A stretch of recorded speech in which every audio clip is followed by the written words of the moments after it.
Today we will show you how to bleed SRAM's rival brake. This method is also applicable to SRAM's other road brake, such as Force or Red. Since the SRAM brake uses DOT for 5.1 system, it means that it needs more frequent maintenance than the mineral oil brake system.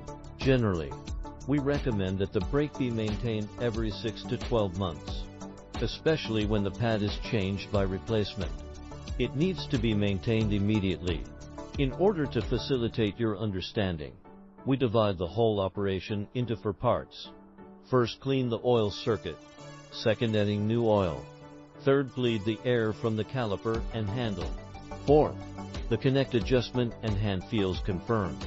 In this video, we will use a funnel to bleed. This is a method. First of all, we need to remove the wheel, circ lip, bolt and pads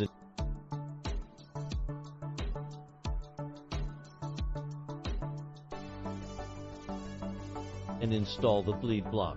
Properly place the wheels and pads to keep them away from your operating environment. Avoid being polluted by brake oil. Use T10 wrench to remove the bleed screw of the caliper. Install the M5 connector. If you are a high-level model such as Red but without a bleed edge connector, you can also use this method.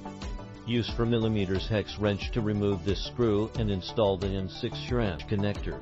If you want to use the bleed edge connector for bleeding, please refer to our operation video of another SRAM or SC video. Connect the bleed bottle to the caliper and place it lower than the caliper. At this time, we come to the lever and use T10 wrench to remove the bleed screw. Install the M5 connector. Insert. You will hear a click, which indicates that the oil circuit has been connected. Pour in about 20 milliliters of brake oil. Wait for the brake oil to completely flow into the bottle. Drain all the brake oil in the brake. Remove the bottle. Use the syringe to extract about 20 milliliters brake oil and insert it in the connector. You will hear a click, indicating that it has been installed in place. Keep the head of the syringe facing down and inject most of the brake oil in the caliper, taking care to avoid injecting air into the caliper. Come to the lever end again and replenish the oil in the funnel to more. Go back to the caliper end and push and pull the syringe. Repeat. You will see that bubbles are continuously discharged from the funnel and caliper. The only thing you need to pay attention to is not to push the air in the caliper.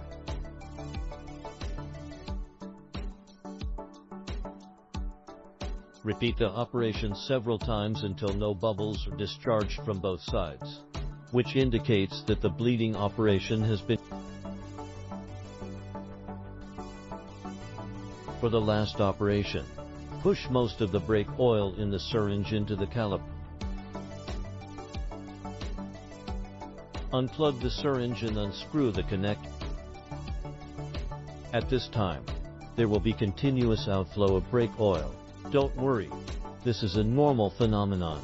What you need to do is to replace the bleed screw as soon.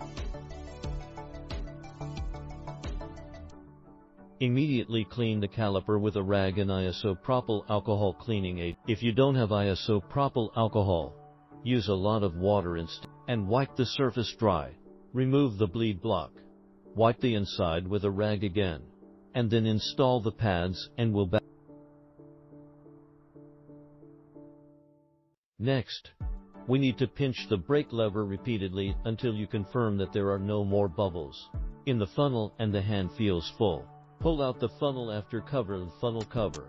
Be sure to cover the cover, which will prevent the splashing of brake oil in the funnel. After removing the funnel, the cover can also be used as a base. Replace the bleed screw immediately after removing the connector. Clean the oil stain on the surface and wipe it.